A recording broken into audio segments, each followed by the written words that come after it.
네, 지난주에 아버지 다윗을 이어 40년 동안 이스라엘 왕국을 다스렸던 위대한 제왕 솔로몬은 재임 초기 순수한 마음으로 하나님을 사랑하여 하나님의 지혜를 충만히 선물로 받았던 그 솔로몬이 아주 탁월하게 국가 경영을 또 리더십을 발휘하여서 이스라엘을 엄청난 경제력과 군사력을 지닌 강대국으로 키워냈다라고 이야기했습니다.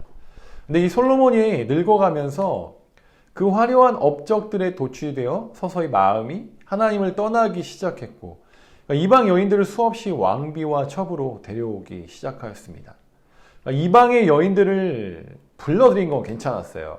이방 여인들이 가지고 온 그 우상들을 섬기는 신당을 나라 곳곳에 지었다라는 게 문제가 되었지요.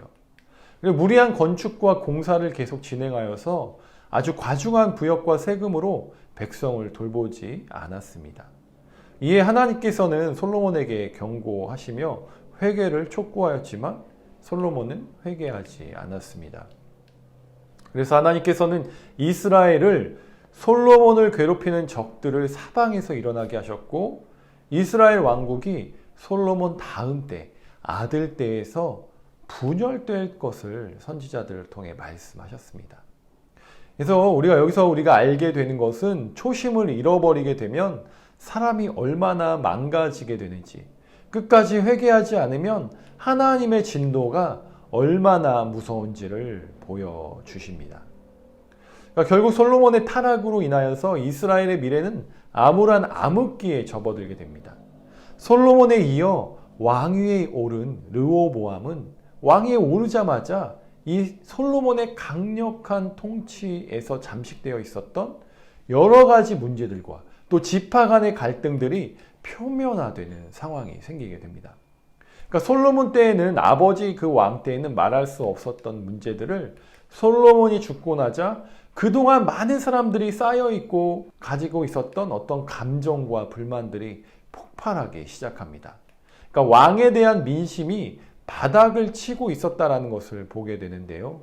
그러니까 르호보암은 이미 왕위에 즉위했을 때 하나님의 징계로 여러 차례 대적들의 침략을 받아 이미 이스라엘의 국력이 많이 약해져 있었고, 국경 지역의 백성들은 잦은 침입과 불안과 공포에 떨고 있었습니다. 그러니까 특히 불만 세력의 핵심은 다 북쪽 이스라엘에 모여 있었는데요. 12개의 지파 중에 10개 지파가 르호보암의 반기를 들게 됩니다. 그러니까 사실 유다 지파와 베냐민 지파를 제외한 모든 지파라고 볼 수 있을 것 같은데요. 그러니까 처음에는 이 왕국이 분열되는 것은 모든 지파들이 원치 않았습니다. 그러니까 그들이 원해서 나라를 세웠고 또 왕을 세웠고 또 솔로몬 때 이스라엘 왕국은 엄청난 위협과 영광을 인정받고 있는 상황이 남아있기 때문에 쉽게 국가 질서를 깨는 일을 아주 주저했습니다. 그러나 르호보암은 아버지가 그랬던 것 같이 무리한 부역과 세금 징수를 계속하였기에 이스라엘 10개 지파는 그것이 부당하다고 생각하고 참을 수 없었기 때문에 반기를 든 것입니다. 그러니까 이제 새로운 왕은 백성들의 고통을 덜어주는 획기적이고 아주 신선한 정책을 제시해야 했습니다. 그러니까 어떤 관점에서는 정치적인 문제로 비춰질 수도 있는데요. 그러니까 르호보암의 지지 세력은 아까도 말했듯이 어디 지파라고 했죠? 네, 맞습니다. 유다와 베냐민 지파밖에 없었습니다. 그러니까 나머지 10개 지파는 이 르호보암에 반대를 했습니다. 반대를 했다라기보다는 어떤 부분을 조금 완화해줘서 우리가 이 나라에 좀 충성하고 더 열심히 살아갈 수 있도록 도와달라고 아주 정중하게 부탁을 했던 것이죠. 그러니까 2개 지파의 이 지지로는 나라를 통치하기가 어려웠습니다. 2개 지파로 어떻게 나라를 통치하겠습니까? 그러니까 우리나라로 치면 수도권에서만 표를 얻는다고 해서 대통령이 될 수 없잖아요. 그러니까 전라도와 경상도와 충청도, 강원도까지 민심을 얻어야지만 대통령이 될 수 있습니다. 그래서 르호보암도 왕이었음에도 불구하고 북이스라엘 지파들의 중심 도시였던 세겜으로 가서 그들의 마음, 민심을 달래야 했습니다. 그러니까 왕이 세겜으로 가서 백성들을 만나는 것이 어쩌면 우리가 생각했을 때는 당연하다고 생각할 수도 있겠지만 그 당시 솔로몬의 업적으로 보았을 때는 아마도 왕으로서 그러니까 르호보암은 아버지와 비교당하며 자존심이 많이 상해 있을 것이라고 생각해 봅니다. 그러니까 워낙 상대가 막강한 세력인지라 르호보암도 어쩔 수 없이 예루살렘을 떠나 세겜 땅으로 가야 했겠지요. 이스라엘 왕국이 북이스라엘과 남유다로 분열되는 결정적 계기가 있었는데요. 바로 에브라임 지파의 느밧의 아들 여로보암이라는 사람이 있었어요. 이 하나님께서 솔로몬의 이 죄를 징벌하기 위해서 이스라엘 10지파의 왕으로 따로 세우셨습니다. 그러니까 솔로몬이 그것을 알고 여로보암을 죽이려 했고, 여로보암은 솔로몬을 피하여 애굽으로 정치적 망령, 그러니까 피신을 하였습니다. 그러니까 솔로몬이 죽자마자 이 여로보암이 아주 머리가 좋은 사람이었던 것 같습니다. 자신의 때가 왔음을 직감하고 귀국하게 됩니다. 그러니까 솔로몬 때 자신을 죽이려고 했기 때문에 정치적 망령을 애굽 땅으로 했지만, 이제 솔로몬이 죽었기 때문에 자신의 고향으로 돌아와서 자신의 지지자들을 찾아갔다라는 것이죠. 어떻게 보면 완전 드라마틱한 이야기들입니다. 그러니까 정치적 망령을 하였다가 자신들을 해하려는 사람들이 죽자 다시 권력을 잡기 위해서 귀국하는 이런 상황들이 저는 아주 재미있었습니다. 열왕기상 11장에 보면 선지자 아이야가 예언을 합니다. 자신의 옷을 12조각을 찢은 다음에 10개 조각을 여로보암에게 주는 장면이 나오는데요.